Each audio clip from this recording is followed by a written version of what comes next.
Hi mga kalita! I-share ko sa inyo today kasi marami na rin tatanong kung ano ba mga requirements sa visa ng Japan visa. So for yung sa Japan visa po ngayon ay tourist, single entry, or you can apply it multiple kung kaya na ng budget niya, no? Kung kaya na siyang ipasa. So, ayan guys, first, syempre, kailangan may passport po kayo. Passport valid to 6 months. Okay? Pero mas maganda kung malapit na kayo umalis or may ano kayo, magpa-renew na po kasi kayo dahil nga as of today nga po is 2 to 3 months prior ng alis nyo. So, mas maganda kung matagal makapag-renew na kayo ng passport, no? So, next one is kailangan may photocopy kayo ng color na photocopy ng passport po niyo. Yung bio page, yung dalawa. Yun, may signature guys. Don't forget to signature your passport. So, color siya. So, mas maganda na rin kung pirmahan niyo na rin siya ng 3 beses. Pero, parang okay lang naman kahit wala. Para lang safe, no, guys? Kasi usually, lagi tayo, di ba, may pirma. And then, next one is kailangan din po tayo ng photocopy ng color ng mga visa niyo before na nag-Japan kayo. Kung nag-Japan na po kayo before, pero kung wala, okay lang naman po. Color din po yun. And yung mga G7 na bansa like US, Europe na visa, photocopy nyo na rin po yun. So, kailangan din po siya ng photocopy colored ng mga visa nyo. So, next one, babasa nyo po yung mga G7 po dun, okay? Next one is, of course, the application form. So, yung application form nasa Japan website po yan, Japan Embassy Philippines sa website nila. So, ipiprint, hindi nyo po siya ipiprint tapos i-fill up no. Kailangan typewritten sa computer nyo, okay? So, iwasan nyo po na magkaroon ng blanco. So, lagi po nyo, pag blanco po yun, ilalagyan nyo po siya NA, okay? So, ayan. Kailangan po naka-NA po naka-indicate doon.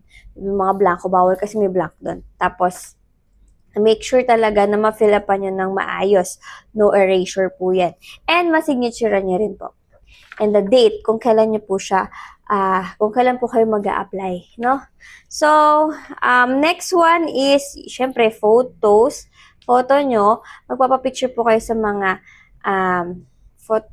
photo booth, no? Photo booth or photo stores na you got like photo lines, ano ba? Yan. Kasi doon kami kayo alam ko. And then, o kaya sa Great Image or bahala po kayo. But, remember, alam naman na po nila kung ano po yung format ng visa, Japan visa. But, syempre, remind them na lang, no edits, kasi bawal na po talaga na may edit. Kahit po naka-t-shirt, okay lang po. Kahit di po naka-collar, okay lang po yun. Okay, guys? Syempre, wag lang naman po nakasando. Tapos, tanggalin nyo rin ears sa mga babae or may mga ears or tsetseboreche guys sa face nyo. Okay, then bawal din may bang. So, ako, nagpa-picture ako, tinanggal ko yung bangs ko. So, ayan lang guys. Tapos, plain lang naman. And then, next one is, kung wala naman po kayong previous visa sa Japan or matagal na kayo nakapag-travel sa Japan, so kailangan nyo pa rin po mag-provide ng PSA. Pero kung baguhan po talaga kayo, is kailangan po yung latest birth certificate nyo. Kasi si PSA birth certificate, meron po yan date sa ilalim na kung kailan siya na-release na date. So, kunwari ngayon, 2025, kailangan yung ano nyo is 2025 or 2024 ng kunwari ngayon, November. So, November 2024 to November ngayon is valid pa naman siya kasi 1 year pa daw yung tinatanggap nila. Ngayon, issued within 1 year dapat. So, kailangan din na kung kasal po kayo, marriage certificate po. Original din po yun kinukuha. Kaysa, photocopy nyo na. Pero original yung kinukuha po doon. So, yan. Additional requirements, syempre, kailangan po talaga kapag late registration sa PSA nyo, katulad nung sa kapatid ko, late registration siya, kailangan, meron po kayo mapakita na baptismal and kahit photocopy ng baptismal nyo and the Form 137 is either grade school, high school, senior high, or yun. So, kailangan po is Form 137. Okay, original yan, kinukuha yan sa mga school. So, better to request it earlier bago kayo mag-apply, no? Basta titignan nyo lagi yung PSA nyo if you have a late register na nakalagay. Okay? Tapos, syempre, kailangan meron po kayong itinerary. Kung ano yung mga pupuntahan nyo sa Japan. Yun, na kaya ng budget nyo sa budget nyo. Syempre, isi-search nyo rin po yan. Ibibigay ko din ko sa inyo kung paano mag-apply ng application form, paano mag-apply ng itinerary, paano mag-fill up ng itinerary, and mag-fill up ng mga guarantee letters. Yun. And then, next one, syempre kapag solo ka or may mga, or gusto mong solo ka or group kayo, and then you provide on your own, yun, kailangan po natin ng ano yun? Bank certificate, okay? You have savings, bank certificate. Ngayon po kasi sa bank certificate, naka-indicate na po doon pag sinabi nyo for Japan visa po, so i-address nyo dyan Japan Embassy.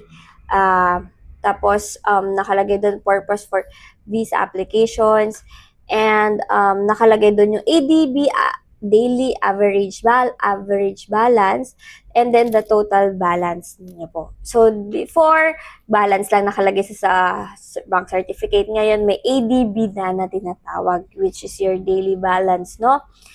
And then, next one po is application. At kapag hindi pala ma-provide yung ADB, dapat mapakita yung bank statement na may transaction ng 6 months. Okay? And then, next one is the ITR. If you have a work, no? Kailangan yan 2316, guys. So, kailangan may pirma nyo yun, ha? Make sure na may pirma nyo and date kung kailan nyo yun nakuha. So, for example, ngayon, 2025, so wala pa tayong ITR for next year pa. So, yung last year na 2024 yung nakalagay na ITR, which is na nakukuha natin yun this 2025, no? So, ganun lang siya. BIR, tax payment certification form. So, yung, kung ano yung proof, kung business owner naman po kayo, yun yung kailangan nyo po. BIR tax payment certificate form. Okay? And then, next one po is COE. Syempre, kung employed ka, COE, naka-indicate dun po yung salary ninyo. Okay? Salary. So, naka-indicate din kung ano yung position nyo po doon. So, kapag sa mga business owner, like, DTI, Certificate of Registration, syempre tapos yung mayor's permit. Medyo marami to. And then, kung unemployed naman, kailangan may reason ka, explanation na kaya mo, na you have a savings that can provide you sa pagtatravel mo sa Japan. So, meron din tayo mga usually cover letters, ganyan.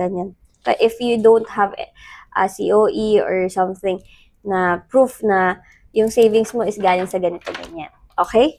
So, next one, just in case po na nandito sa Philippines naman ang inyong guarantor is ang kailangan nyo is syempre yung guarantor letter, no? So, yan tuturuan ko kayo paano mag-fill up niyan. And then, don't forget, papirmahan nyo sa guarantor nyo. So, kapag marami naman kayong i-guarantor, meron naman tayong application form na visa list of guarantor. So, next is proof of your relationship dun sa guarantor nyo. So, kailangan nyo mag-proof ng birth certificate ni guarantor, ano relationship nyo sa kanya, tita nyo ba siya, tita, ganyan.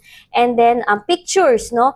Mga proof na previous pictures nyo, i-attach nyo siya. Ayan, papakita ko din sa inyo kung paano siya i-form, no? Ng pictures, no? And then, syempre, bank certificate, bank ko din ng guarantor nyo, bank savings niya, and photocopy ng ITR niya, kung ano siya, kung employed siya, ITR din niya. And then next is employment of COE din kailangan niya. Or kung business owner siya, same lang din ng binanggit ko kanina na kailangan na may mga proof of income siya. So, yun lang, guys. So, if may kailangan na maikli lang yung videos kasi for the reels yan. So, if you have any questions, your comment here, okay? Bye, guys!